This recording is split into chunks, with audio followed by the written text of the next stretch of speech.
نواں باب انتقام۔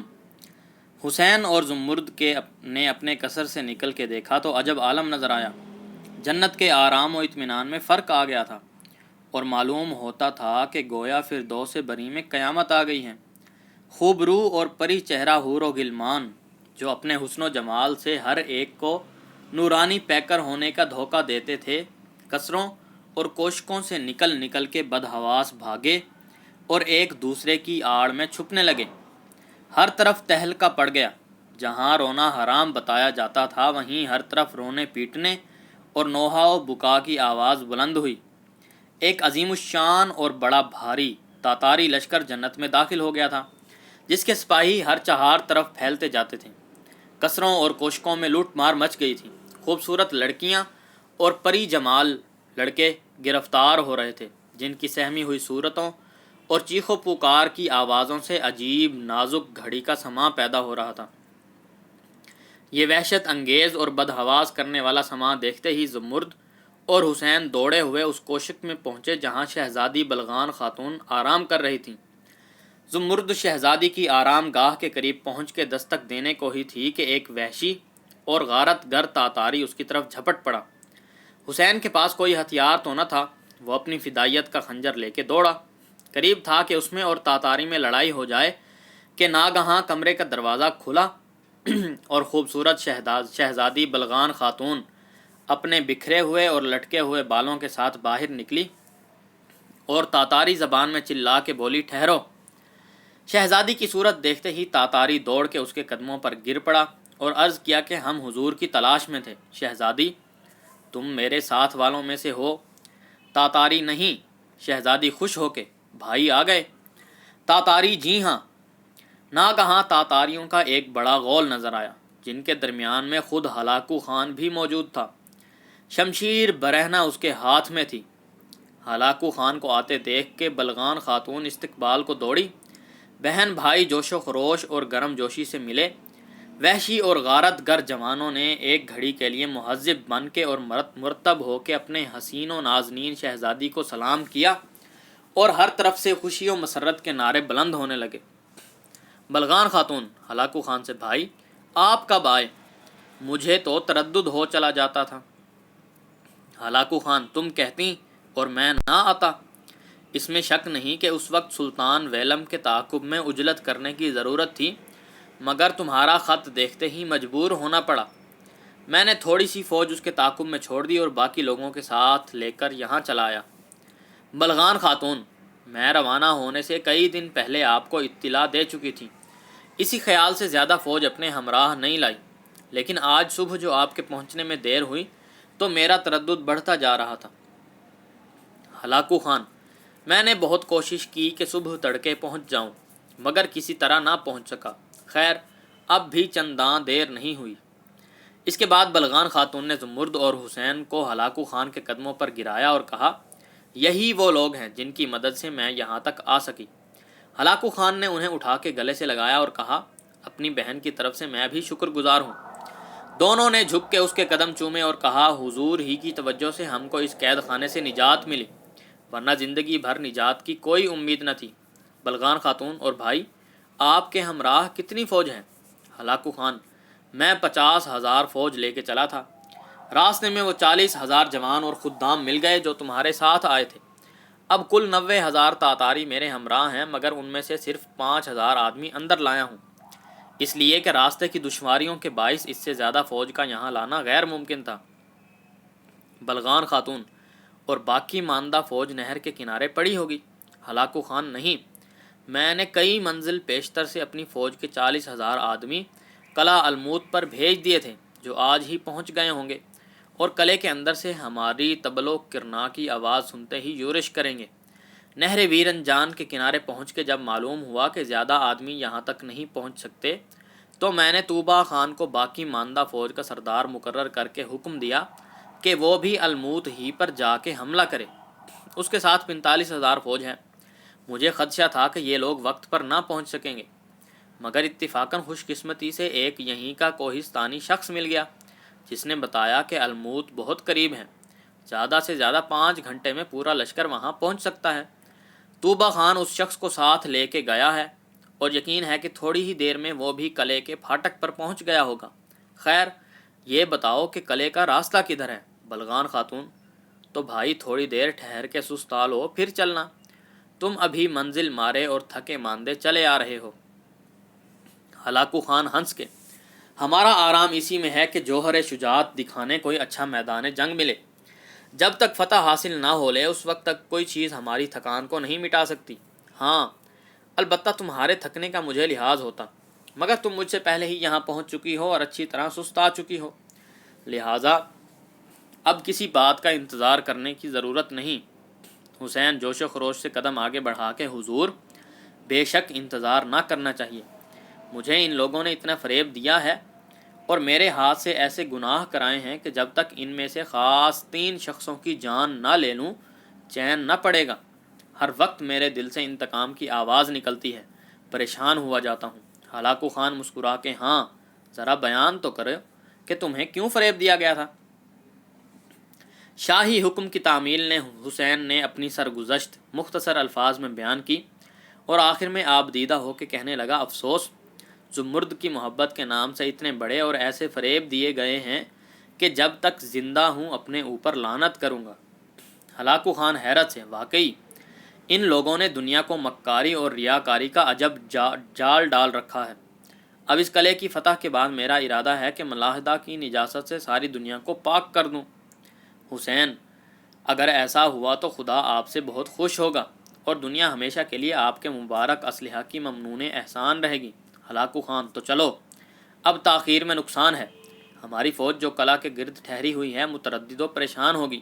زمرد: یہ کام میرے ذمے ہے حضور، آپ کی اس لونڈی کے سوا کوئی اس راستے سے واقف نہیں ہے، مگر اپنے ہمراہیوں کو حکم دیجئے کہ جب تک محل کے اندر نہ داخل ہو لیں نہایت خاموشی سے چلیں، پہلے سے خبر ہو گئی تو محل سرائے کا پھاٹک بند کر لیا جائے گا اور پھر قلعے کی طرف جانے میں بڑی بڑی دشواریاں پیش آئیں گی۔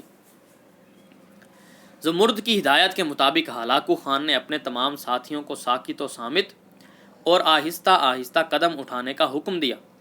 وہ 500 تاتاری جو قراقرم سے شہزادی کے ہمراہ آ گئے تھے اور اب اس 5000 فوج کے بعد وہ جنت کے اندر داخل ہو گئے تھے، وہی جنت میں چھوڑ دیے گئے تاکہ اسیر شدہ حور و غلمان کی حفاظت کریں۔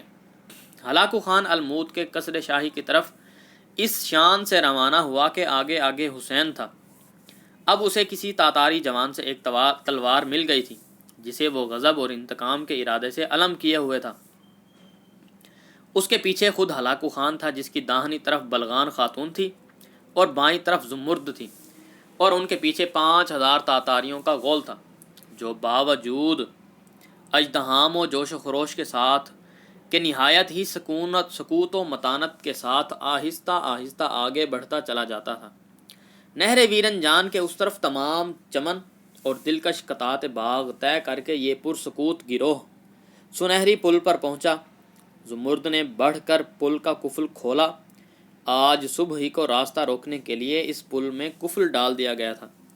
پل کا پھاٹک کھلتے ہی سب نہر سے اتر کے ایک پرفضا اور دلکش مرغزار میں داخل ہوئے اور زمرد کے بتانے کے موافق ایک خوشنما اور خوشگوار راستے سے گزر کر بڑے بڑے سایہ دار درختوں کے ایک جھنڈ میں پہنچے۔ انہی درختوں کے گھونگھٹ میں رکن الدین خورشاہ کے محل سرا کا خوبصورت دروازہ چھپا ہوا تھا۔ دروازے کی صورت دیکھتے ہی یہ لوگ دوڑ کے اندر گھس گئے اور قبل اس کے کہ کسی کو خبر ہو ایک طولانی ڈیوڑھی کو قطع کر کے خوشنما اور فرحت بخش خانہ باغ میں جا پہنچے جو اپنی شادابی اور دلکشی میں الموت کی جنت سے کم نہ تھا۔ ان خلل اندازوں کی صورت دیکھتے ہی چند سپاہی جو پہرے پر متعین تھے اپنا اسلحہ لے کے دوڑے، مگر جب دیکھا کہ تاتاریوں کا ایک لشکر ہے تو وہ بدحواس بھاگے۔ 2-4 مارے گئے اور بقیت السیف نے بھاگ کے سارے محل اور قلعے میں ہلچل ڈال دی۔ قلعے میں مذہبی عید کی رسمیں بجا لائی جا رہی تھیں اور بیرونی اور نیز یہاں کے لوگوں کا بڑا بھاری مجمع تھا۔ اگر حواس سے کام لیا جاتا تو ممکن تھا ایک مارکے کی لڑائی ہوتی، مگر تاتاریوں کی ہیبت ان دنوں ساری دنیا میں بیٹھی ہوئی تھی۔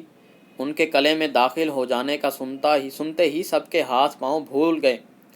خود خورشاہ جو کھڑا خطبہ پڑھ رہا تھا ممبر سے اتر کر بدحواس بھاگا کہ کسی کونے میں جا چھپے مگر جانے نہ پایا تھا کہ محل کی نازک اندام اور پری جمال عورتیں برہنہ پا بھاگ بھاگ کے آتیں اور قدم پر اس کے دامن سے لپٹ کے پناہ مانگتی تھیں۔ اس وقت یہاں اس کی خبر نہ تھی کہ قلعے کے گرد سے بھی ایک بڑا بھاری اور عظیم تاتاری لشکر محاصرہ کیے ہوئے ہیں۔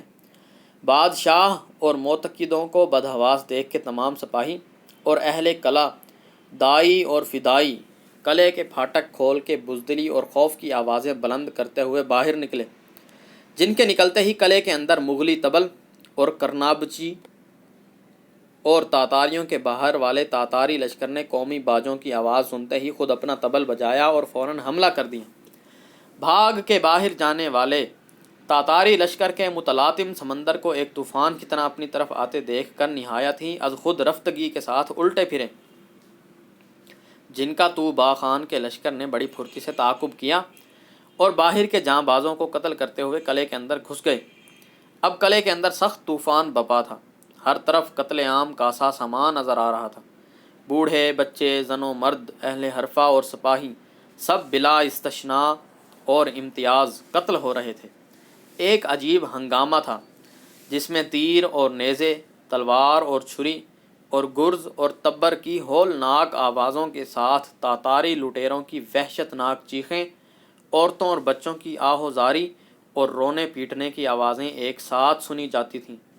ہلاکو خان اور بلغان خاتون کے ہمراہی خورشاہ کے محل میں ایک ایک دالان میں گھس کے خوف زدہ عورتوں، مردوں، بوڑھوں اور بچوں کو نکال نکال کے ہنگاتے ہوئے اس بڑے میدان میں لائے جس جگہ چند منٹ پہلے عید کا جشن ہو رہا تھا اور عیش و مسرت کے پرجوش نعرے بلند ہو رہے تھے۔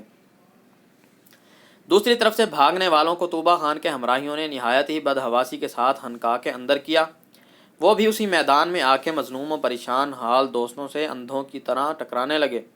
کسی کو اپنے پرائے کا ہوش نہ تھا، ہر شخص کے حواس غائب تھے اور دشمن میں سے کسی کو پاتا تھا مجنون یا ڈوبنے والوں کی طرح اس کے دامن سے لپٹ کے پناہ مانگتا تھا۔ یہ دل خراش منظر زمرد کے دل کے پر نہایت ہی اثر کر رہا تھا۔ وہ ان لوگوں کی بے کسی دیکھ کے رو اٹھتی تھی۔ کئی مرتبہ قلعے کی بعض ستم زدہ عورتوں کے ساتھ اس کی زبان سے بھی چیخ کی آواز نکل گئی۔ زمرد کی پریشانی دیکھ کے بلغان خاتون اس کے قریب آئی اور کہنے لگی، زمرد، میں جانتی ہوں کہ تمہارا دل اس قدر کمزور ہے تو تم کو یہاں ہرگز نہ لاتی۔ زمرد رو کے شہزادی، یہ سب میرا کیا ہوا ہے۔ جو خون کا قطرہ اس وقت قلعے میں گر رہا ہے اور گرے گا، اس کے گناہ میں میرا نام بھی لکھا جائے گا اور ممکن نہیں کہ اس کے انتقام سے بچ سکوں۔ بلغان خاتون، یہ صرف تمہارے دل کا بودا پن ہے، ورنہ ان لوگوں کا قتل کرنا گناہ نہیں۔ ذرا یہ تو خیال کرو کہ اس وقت ہم کیسے کیسے مقدس بزرگوں اور نامور لوگوں کا بدلہ لے رہے ہیں۔ جتنے لوگ یہاں مارے جائیں گے ان سے زیادہ روحیں اس وقت خوش ہو رہی ہوں گی اور ہمارے لیے خدا سے مغفرت کی خواستگار ہوں گی۔ زمرد ہچکیاں لے کے، جو کچھ بھی ہو، مگر شہزادی مجھ سے یہ ظلم و جور نہیں دیکھا جاتا۔ بلغان خاتون، جب یہ ظلم و جور دل پر اثر کرے تو ان مظالم کو یاد کرو جو ان ظالموں کے ہاتھوں دنیا پر ہوتے رہے ہیں۔ تھوڑی ہی دیر میں قلعے کی نصف سے زیادہ آبادی قتل ہو گئی۔ لاشیں ہر طرف تڑپ رہی تھیں، ہر طرف سے پھڑکتی ہوئی آتیں، ایک مقام پر بہت سی جمع ہو جاتیں اور ایک دوسرے کو ملتیں اور باہم لپٹ لپٹ کے اچھلتی تھیں، مگر قاتلوں کا خیال بھی اس طرف نہ جاتا تھا۔ وہ برابر بے سر دھڑوں کو گرا گرا کے انہیں تڑپتی ہوئی لاشوں کے تودوں کی طرف بڑھا رہے تھے۔ اب ہلاکو خان اسی ممبر پر کھڑا تھا جس سے خورشاہ خطبے کو ناتمام چھوڑ کے اترا تھا۔ برہنہ خون آلود تلوار اس کے ہاتھ میں تھی اور اس کی بہن شہزادی بلغان ممبر کے نیچے اس کے قریب ہی کھڑی تھی۔ حسین اگرچہ فوجی آدمی نہ تھا مگر اسے انتقام کا پورا موقع ملا تھا اور دل کی آگ ملاحدہ کے قتل کی پیاس کو تیز کر رہی تھی۔ تاتاریوں کی بھیڑ میں گھس گھس کے وہ ان خاص لوگوں کو ڈھونڈتا پھرتا تھا جنہیں اس نے پہلے سے اپنا شکار تجویز کر لیا تھا۔ ناگہاں ایک شخص دوڑ کے اس کے دامن سے لپٹ گیا اور اس کے منہ سے آواز نکلی، حسین، مجھے بچا، میں جانتا ہوں کہ تو شجر معرفت کی ایک شاخ ہے۔ حسین سمجھ گیا کہ یہ کاظم جنوبی ہے۔ دل میں آئی کہ ایک ہی وار میں اس کا سر اڑا دے، مگر خود ہی سوچا کہ اس سے طور مانی اور علی وجودی کا پتہ لگ جائے گا۔ یہ خیال آتے ہی ذرا دوستی کی شان سے کاظم جنوبی کی طرف جھک کے پوچھا، طور مانی کہاں ہے؟ کاظم جنوبی نے یہ الفاظ سنتے ہی سر اٹھا کر چاروں طرف دیکھا۔ اور ایک شکستہ حال بوڑھے کی طرف جو کئی آدمیوں کے درمیان زمین پر ننگے سر بیٹھا تھا اشارہ کیا اور پھر زمین پر گر کے کہنے لگا، اے شجر معرفت مجھے پناہ دے۔ حسین نے غضب آلود تیوروں سے اس کی ذلیل خوشامد کو دیکھا اور یہ کہہ کر کہ تجھ جیسے ذلیل فریبی کے لیے پناہ نہیں ہے اس کا سر اڑا دیا۔ قاسم جنوبی کو تڑپتا چھوڑ کے وہ اس بوڑھے کی طرف گیا اور دیر میں پہچان سکا کہ طور مانی وہی ہے۔ حسین نے اس مجمع کے اندر ہاتھ ڈال کے اسے باہر کھینچا اور کہا، آج تو میں نے 70,000 حجاب خود ہی چاک کر ڈالے اور طور سینا کو بے حجاب دیکھ رہا ہوں۔ یہ جملہ سنتے ہی طور مانی نے حیرت و استعجاب سے حسین کی طرف دیکھا اور کہا، اے نوجوان تو کون ہے کہ رمز حقیقت سے آگاہ معلوم ہوتا ہے؟ حسین، ہاں خوب آگاہ ہوں، مگر آپ نے شاید مجھے نہیں پہچانا۔ طور مانی، نہیں بالکل نہیں۔ یہ جواب سنتے ہی غصے میں آ کے حسین نے اس کے منہ پر تھوک دیا اور کہا، یا تو وہ کشف تھا کہ بغیر اس کے کہ میری صورت دیکھے اور میری آواز سنے تو نے کہا تھا اے نوجوان عاملی مرحبا، یا آج مجھے دیکھ کے بھی نہیں پہچان سکا۔ تیری سب سازشیں کھل گئی ہیں اور معلوم ہو گیا کہ تو کتنا بڑا مکار و بدماش ہے۔ اس جواب پر طور مانی جھک کر حسین کے قدم چومنے لگا اور رقت و بدحواسی کی آواز میں بولا، رحم جوان عاملی۔ حسین، ہرگز نہیں، تو ایک فتنہ ہے جس سے دنیا کو جہاں تک ہو سکے جلد خالی کرنا چاہیے۔ یہ کہہ کر حسین طور مانی کے سینے پر چڑھ بیٹھا، تلوار زمین پر ڈالی اور کمر سے خنجر نکال کے بولا، یہی وہ فدائیت کا خنجر ہے جو میری کمر میں بندھوایا گیا تھا۔ اسی سے میں نے امام ناصر الدین احمد کے سے نیک نفس بزرگ کی جان لی تھی اور اسی سے تیرا ناپاک سینہ چاک کرنا چاہتا ہوں۔ طور مانی کچھ کہنے کو تھا کہ حسین کا خنجر اس کے سینے میں اتر گیا اور ایک ہی وار میں ایڑیاں رگڑ رگڑ کے ایک آہ کے ساتھ جان دے دی۔ حسین اپنی تلوار لے کے اٹھ کھڑا ہوا، مگر اچھی طرح کھڑا نہیں پایا تھا کہ دیکھا کہ کس قدر فاصلے پر ہلاکو خان کے قریب ہی ایک تاتاری ایک ضعیف العمر بڈھے کو اس کے امامے سے باندھ کر کھینچ رہا ہے۔ حسین اسے دیکھتے ہی پہچان گیا کہ علی وجودی ہے۔ بے اختیار دوڑا اور پگڑی کو دونوں ہاتھوں سے پکڑ کے چلایا، یہ میرا مجرم ہے۔ تاتاری، کیوں؟ گرفتار میں نے کیا اور مجرم تمہارا ہو گیا؟ حسین، ہاں اس لیے کہ یہ میرا قدیمی مجرم ہے۔ اس جملے کے ساتھ ہی ہلاکو خان نے اس تاتاری کو اشارہ کیا کہ اس قیدی کو حسین ہی کے سپرد کر دے۔ حسین نے علی وجودی کو اسی طرح اس کے امامے کا ایک جھپکا دے کے دریافت کیا، مجھے پہچانا؟ علی وجودی کچھ ایسی مایوسی اور از خود رفتگی کی حالت میں تھا کہ اس وقت اس نے دیکھا ہی نہ تھا کہ اس کے سر پر کیا گزری ہے اور کس کے ہاتھ میں گرفتار ہے۔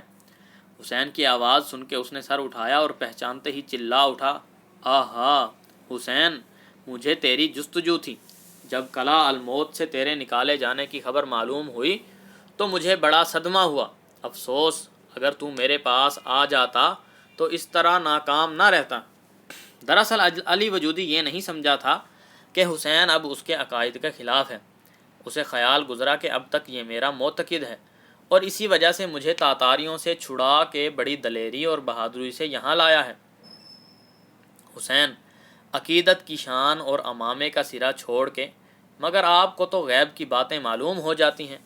آپ نے سیر لاہوتی میں بے شک دریافت کر لیا ہوگا کہ میں کن پہاڑوں اور کن گھاٹیوں میں سر ٹکراتا پھرتا تھا۔ یہ سن کے علی وجودی نے حسین کو بدگمانی کی نظر سے دیکھا اور کہا، سیر لاہوتی اسی وقت ہوتی ہے جب انسان توجہ قلبی سے کام لے۔ دراصل میں نے تیرا حال دریافت کرنے کی جانب کبھی توجہ نہیں کی تھی حسین، مگر یہ امید نہ تھی کہ مجھ سے عقیدت کے عیش کو آپ بالکل چھوڑ دیں گے۔ علی وجودی، او حسین، یہ فتنہ کیوں کر بپا ہوا؟ یقین ہے کہ تجھے معلوم ہوگا، اس لیے کہ تیرے کہنے سے تاتاریوں نے میری جان چھوڑ دی۔ حسین، آپ کو پوچھنے کی کیا ضرورت ہے؟ آپ کو ہر امر واقعہ ادنا توجہ قلبی سے معلوم ہو جاتا ہے۔ علی وجودی، اتنا جاننے پر بھی تو عالم ارواح کے رموز سے ناآشنا ہے۔ جن لوگوں کو ان رموز میں کمال حاصل ہوتا ہے انہیں کبھی اپنی خبر نہیں رہتی۔ سنا نہیں، گہے بر تارم اعلیٰ نشینم، گہے بر پشت پائے خود نہ بینم۔ حسین، رکن الدین خورشاہ نے مجھے جنت میں بھیجنے سے انکار کیا اور اپنے قلعے سے نکلوا دیا، جس کے بعد مایوسی تھی اور عجیب بے کسی کی حالت میں تھا۔ افسوس اس وقت آپ نے خبر نہ لی، مگر معاملہ دگرگوں ہونے والا تھا۔ تقدیر نے مجھے ایک اور شخص سے ملا دیا، اور اب اس کی برکت و رہبری سے جنت میں پہنچا اور زمرد سے ہم کناری نصیب ہوئی۔ افسوس کہ اب میں آپ کے مریدوں سے نکل گیا اور اس کے مریدوں اور معتقدوں میں شامل ہو گیا ہوں۔ علی وجودی: وہ کون شخص ہے؟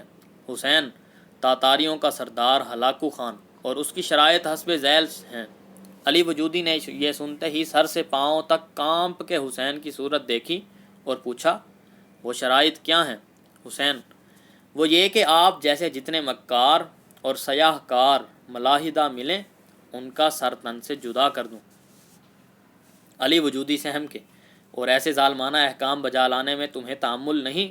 حسین: بالکل نہیں، اس کا سبق تو آپ ہی سے مل چکا ہے کہ مرید کو مرشد کے ہاتھ میں ایک بے جان آلے کی طرح رہنا چاہیے۔ ہر ظاہر کا ایک باطن ہے، اور اس کا باطن میرے مرشد کے نزدیک بہت ہی اچھا اور خدا کی درگاہ میں مقبول ہے۔ علی وجودی نے شرما کے اور سر جھکا لیا اور کہا، مگر جو کچھ بھی ہو تمہیں رحم سے کام لینا چاہیے۔ اس جواب سے حسین کو بہت غصہ آیا، مگر اس نے ضبط کر کے اپنے تئیں روکا اور کہا، بے شک ظلم خدا کو پسند نہیں، اور اسی وجہ سے امام نجم الدین نیشا پوری کی روح آج تک پکار پکار کے کہہ رہی ہے کہ میرا خون علی وجودی کی گردن پر ہے۔ یہ سنتے ہی علی وجودی سر سے پاؤں تک کانپنے لگا، اور تھوڑی دیر بعد جب اس کے دل کو ذرا سکون ہوا تو بولا، مگر میرے تمہارے ساتھ ایسے تعلقات رہ چکے ہیں کہ مجھے تم سے بے رحمی کی امید نہیں۔ حسین: امام نجم الدین نیشا پوری سے زیادہ مجھے آپ سے تعلق نہیں رہا ہے، وہ میرے چچا تھے، استاد تھے، مرشد تھے۔ اب علی وجودی کو خوف نے اس کے اختیار سے باہر کر دیا۔ وہ ایک دفعہ روتے ہوئے حسین کے قدموں پر گرا اور چلایا، رحم رحم۔ حسین: ہرگز نہیں، ہزارہا پاک اور مقدس روحیں فریاد کر رہی ہیں، جو یقیناً اب تمہاری نظر کے سامنے ہوں گی اور تمہیں چاروں طرف سے دھمکا رہی ہوں گی۔ اور بے شک علی وجودی کی اس وقت یہی حالت تھی، اور بار بار چاروں طرف گھبرا گھبرا کے دیکھتا تھا، اور ہر طرف اسے کوئی مظلوم تصویر چھریوں اور خنجروں سے دھمکاتی ہوئی نظر آتی تھی۔ عین اسی حالت میں جب اس کے چاروں طرف چھریاں ہی چھریاں نظر آتی تھیں، حسین نے اپنے خنجر کو کمر سے نکالا اور اس کی آنکھوں کے سامنے کر کے کہا، یہی وہ خنجر ہے جو تم سے ملا تھا، اور امام نجم الدین نیشا پوری اور امام نصر الدین احمد کے سینوں میں خاص تمہارے حکم سے اور میرے ہاتھ سے اتر چکا ہے۔ یہ خنجر آج تک باقی ہے، اور صرف اس لیے کہ تمہارے سینے میں خاص میرے ہاتھ سے اتر جائے۔ اسے اچھی طرح پہچان لو اور تیار ہو جاؤ کہ انتقام کا وقت آ گیا۔ علی وجودی: مجھے نہ مارو، اب میں کبھی مذہب باطنیہ کی طرفداری نہ کروں گا۔ حسین: مگر تمہارا یہ عہد میرے دامن سے خون کے دھبے نہیں چھڑا سکتا جو تمہاری سیاہ کاریوں سے لگے ہیں۔ یہ کہہ کے حسین نے علی وجودی کو زمین پر گرایا اور اس کے سینے پر چڑھ کے پھر اس کا خنجر اس کی آنکھوں کے سامنے پیش کیا اور کہا، یہ دیکھو اور خوب پہچان لو کہ یہ وہی تمہارا خنجر ہے۔ در حقیقت علی وجودی کی موت بری موت تھی۔ اس وقت تمام گناہ طرح طرح کی بھیانک صورتوں کا جامہ پہن کے اس کی آنکھوں کے سامنے کھڑے تھے۔ وہ ہزارہا مظلوم روحوں کو دیکھ رہا تھا جو خنجر دکھا دکھا کے اسے ڈرا دھمکا رہی تھی۔ اس نے گھبرا کے آنکھیں بند کر لیں اور حسین سے کہا، خدا کے لیے چھوڑ دے، میری بے کسی پر رحم کھا۔ حسین: نہیں، جس دل میں خود ہی خدا کا خوف اور ترس نہیں، اس پر ترس کھانا گناہ ہے۔ علی وجودی: تو کم بخت، کہیں جلدی کام تمام کر تاکہ ان بلاؤں سے پیچھا چھوٹے جو مجھے گھیرے ہوئے ہیں۔ حسین: میں فقط اتنے ہی کے لیے تأمل کر رہا ہوں کہ تجھے موت کی نازک اور پرخطر گھڑی کا اچھی طرح مزہ مل جائے تو تیرا کام کروں۔ اب علی وجودی بہت بےتاب تھا، حسین کے نیچے دبا ہوا تھا، اور حسین اس کا دیا ہوا خنجر اس کی آنکھوں کے سامنے پیش کر رہا تھا، جس کی ڈراؤنی صورت سے ڈر ڈر کے وہ اپنا سر ادھر ادھر ہٹا لیتا تھا۔ خدا کے لیے اس چیز کو میرے سامنے سے دور کرو۔ آخر جب حسین نے دیکھا کہ بڑی دیر ہو گئی ہے اور اب قریب قریب قلعے کی ساری آبادی قتل ہو گئی ہے، تو اس نے بھی خنجر بھونک بھونک کے اور آواز دے دے کے علی وجودی کا کام تمام کر دیا۔ اپنے سب سے بڑے بہکانے والے سے وہ انتقام لے کے پھر ہلاکو خان کے قریب آ گیا۔ اب تاتاریوں کو قتل کرنے کے لیے کوئی شخص نہ ملتا تھا۔ اتنے بڑے قتل عام سے ان کی آنکھوں میں خون اتر آیا تھا، اور مجنون کتوں یا وحشی درندوں کی طرح ادھر ادھر دوڑتے پھرتے تھے کہ کوئی ملے تو اس کو قتل کر کے دل کا بخار نکالیں، سوائے چند کم سن اور حسین عورتوں کے جو لونڈیاں بنانے کے لیے بچا لی گئی تھیں، قلعہ الموت میں کوئی باقی نہ رہا۔ اب فرما روائے الموت رکن اللہ دین خورشاہ کی جستجو تھی، لیکن لوگ دیر سے اسے ڈھونڈ رہے تھے، لیکن اس کا پتہ نہ چلتا تھا۔ آخر ایک تاتاری تہخانے میں گھس کے اسے پکڑ لایا۔ جیسے ہی وہ ہلاکو خان کے سامنے لایا گیا، وہ تاتاری سالار کے آگے سر جھکا کے کھڑا ہوا۔ حسین نے جھپٹ کے ارادہ کیا کہ اپنے خنجر سے اس کا کام تمام کر دے، مگر ہلاکو خان نے چلا کے روکا اور کئی مغلوں نے بڑھ کر اس کا ہاتھ پکڑ لیا۔ ہلاکو خان یہ یہاں کا بادشاہ ہے اور بے کسی کی صورت میں پناہ مانگتا ہوا آیا ہے، لہٰذا اس کی جان بخشی کرنی چاہیے۔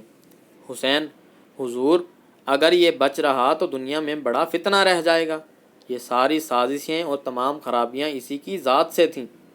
ہلاکو خان: اب وہ سازش کرنے والے ہی نہیں رہے تو یہ کیا کرے گا؟ سب فریبی تو خاک و خون میں لوٹ رہے ہیں۔ یہ ایک ناتجربہ کار نوجوان دنیا کو ضرر نہیں پہنچا سکتا۔ حسین: ایسا نہیں ہے کہ کوئی معتقد نہیں رہا ہو، مصر و شام سے لے کر سندھ تک ہر جگہ اس کے معتقد پھیلے ہوئے ہیں۔ ہلاکو خان: میں ان مقامات میں بھی جاؤں گا اور اس کے معتقدین سے دنیا کو خالی کروں گا، مگر اس کے لیے یہی سزا کافی ہے کہ جلا وطن کر دیا جائے۔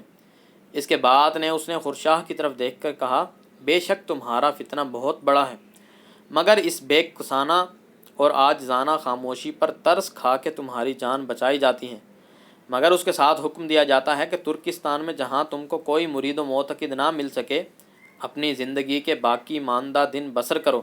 یہ جتنی عورتیں یہاں ہیں ان میں سے کوئی تمہیں نہیں دی جائے گی۔ ممکن ہے کہ ان کے ذریعے سے پھر تمہارا فساد دنیا کو فریب دینے لگے۔ ترکستان میں جا کے تمہیں اختیار ہے کہ چاہے کسی تاتاری عورت سے عقد کر لینا۔ اس حکم کے ساتھ ہی ایک مغلی دستے نے اسے اپنی حراست میں لے لیا۔ حسین نے الموت کے تاجدار کو بحر خزر کے اس پار ترکستان کے کسی گمنام گاؤں میں پہنچا دیا، اور یہاں جب قلعہ آدمیوں سے خالی ہو گیا تو تاتاری لٹیرے دولت لوٹنے، محلوں کو کھودنے اور آگ لگانے میں مشغول ہو گئے۔ محلوں اور جنت میں ہر جگہ آگ لگا دی گئیں۔ وہ قصر اور کوشکیں کھود کے زمین کے برابر کر دی گئیں جو جنت بنی ہوئی تھیں۔ اب ہر جگہ محض مٹی اور اینٹوں کے ڈھیر رہ گئے تھے۔ تاتاریوں نے انہیں آنن فانن ایسا کر دیا کہ نہ کوئی رہنے والا تھا نہ رونے والا۔ حسین اپنے دل کی آگ بجھا کے اور انتقام لے کے جب زمرد کے قریب گیا تو وہ نہایت ہی پریشان اور بدحواس تھی۔ وفا کیش معشوقہ کو اس قدر پریشان دیکھ کر اس نے پوچھا: زمرد، اب پریشانی کس بات کی؟ زمرد روتی آواز میں: اتنا قتل عام، ایسی خون ریزی ہو چکی، اور پوچھتے ہو کہ پریشانی کس بات کی ہے؟ حسین: ان ظالموں کی تباہی پر خوش ہونا چاہیے یا غمگین؟ زمرد: تم خوش ہو لو، جس کا دل خدا نے ایسا پتھر کا بنایا ہے۔ ایسا وحشت ناک منظر دیکھنا کبھی میرے خیال میں نہ گزرا ہوگا۔ میں ایسی حالتوں کو دیکھنے کی عادی نہیں ہوں۔ حسین: خیر، اب بتاؤ کیا ارادہ ہے؟ شہزادی بلغان خاتون سامنے کھڑی تھی۔ یہ جملہ سنتے ہی پاس آئی اور بولی: ارادہ کیا؟ اب تم دونوں میرے ساتھ چلو۔ زمرد کو اپنی بہن سے زیادہ عزیز رکھوں گی اور تم کو بھی کسی بات کی تکلیف نہ ہونے دوں گی۔ زمرد: نہیں شہزادی، ہم دونوں نے بڑے گناہ کیے ہیں، حج کا ارادہ کر کے گھر سے نکلے تھے، تقدیر نے ان مصیبتوں میں مبتلا کر دیا۔ اب ہمارا فرض ہے کہ پہلے حج کر لیں تو پھر کوئی اور کام کریں۔ اگر زندگی باقی ہے تو یہ فرض ادا کر کے ہم دونوں وہیں قراقرم میں آپ کی خدمت میں حاضر ہو جائیں گے۔ میں جب تک خانہ خدا میں اپنے لیے دعائے مغفرت نہ کر لوں گی، اس وقت تک یہ ندامت نہ ٹلے گی جو ہر وقت دل میں موجود رہتی ہے۔ کوئی وقت نہیں گزرتا کہ یہ یاد نہ ستاتی ہو۔ حسین: بے شک زمرد کا کہنا ٹھیک ہے، میرا دل ہمیشہ مجھ پر لعنت کرتا ہے، شاید وہاں جا کے اور اس مقدس مقام میں دعا کر کے یہ بات دور ہو جائے۔ بلغان خاتون: کیوں کر کہوں، دل تو نہیں چاہتا کہ تم کو جدا کروں، مگر اب تم کو اصرار ہے اور وہاں جانے کو اپنا فرض سمجھتے ہو تو مجھے تو روکنا بے فائدہ معلوم ہوتا ہے، لیکن میری ایک بات مان لو۔ زمرد: جو حکم ہو، آپ کا ہر حکم بجا لانا ہمارا فرض ہے۔ بلغان خاتون: تم دونوں باہم عقد کرنے کی غرض سے نکلے تھے، میں چاہتی ہوں کہ جدا ہونے سے پہلے تم دونوں کا عقد کر دوں، تاکہ وطن جانے سے پہلے ہی مجھے معلوم ہو جائے کہ تم دونوں میں باہمی اتفاق کی صورت پیدا ہو گئی ہے اور یہ بات یاد کر کے میں دل خوش کر لیا کروں کہ تمہاری آرزوئیں میرے ہی ہاتھ سے پوری ہوئیں۔ یہ ایسی درخواست نہ تھی جس سے کسی کو انکار ہوتا۔ حسین نے صاف الفاظ میں رضامندی ظاہر کر دی، مگر زمرد مسکرائی اور ایک شرم کی آواز سے سر جھکا کے بولی، اب میں آپ کی لونڈی ہوں اور جو حکم ہو اس سے انکار نہیں کر سکتی۔ دوسرے دن صبح ہلاکو خان نے فتح کی خوشی میں اور مال تقسیم کرنے کے لیے بڑا بھاری جشن کیا، جس کے لیے فوج کے معزز افسروں کی ایک محفل مرتب کی گئی۔ گزشتہ فتح پر بڑے جوش و خروش سے اظہار مسرت کیا گیا، اور اسی کامیابی اور ظفر کی یاد میں بلغان خاتون کی درخواست اور ہلاکو خان کے حکم سے شیخ نصیر الدین طوسی جیسے محقق کے زمانہ اور علامہ روزگار نے، جن کی تاتاریوں میں بڑی قدر و منزلت تھی اور جو اس موقع پر موجود تھے، حسین اور زمرد کا نکاح پڑھایا۔ اس کارروائی کے بعد سب آپس میں رخصت ہوئے۔ بلغان خاتون نے اپنے ہمراہیوں کے ساتھ قراقرم کا راستہ لیا۔ ہلاکو خان نے اپنی فوج ظفر موج کے ساتھ آذربائیجان کی طرف کوچ کیا۔ حسین اور زمرد پھر اسی شان سے جس طرح پہلے گھر سے نکلے تھے، ارض حجاز کی طرف روانہ ہوئے اور الموت کے کھنڈروں اور ان کی تمام لاشوں پر گدھوں اور مردار خوار طیور کے بڑے بڑے غول چھوڑ دیے۔ زمرد اور حسین نے مکہ معظمہ میں پہنچ کر غلاف کعبہ پکڑ کے نہایت ہی رقت قلب اور جوش دل سے مغفرت کی دعا مانگی کہ اے اللہ ہمیں تمام گناہوں سے نجات دے۔ اگر ہم نے تیری نافرمانیاں کیں، تیرے مقبول و بے گناہ بندوں کی جانیں لیں، مگر ہم ایک بڑے فریب میں مبتلا تھے۔ شیطان کا ہم پر اس قدر تصرف تھا کہ گناہوں کی برائیاں نظر نہ آتی تھیں۔ ہم نے گناہ کیے مگر سمجھ کر نہیں، ہمارے قدموں کو لغزشیں ہوئیں مگر ایک بہت بڑے فریب میں مبتلا ہو کے۔ تو عالم الغیب ہے، دلوں کی باتیں جانتا ہے، ہماری بے کسی اور بے بسی کو دیکھ اور ان سخت گناہوں سے درگزر کر۔ اس طرح گناہوں کا زنگ دل سے مٹا کے واپس روانہ ہوئے۔ چند روز اپنے شہر عامل میں رہے اور باقی ماندہ زندگی قراقرم میں جا کے شہزادی بلغان خاتون کی صحبت میں صرف کر دی۔ ختم شد۔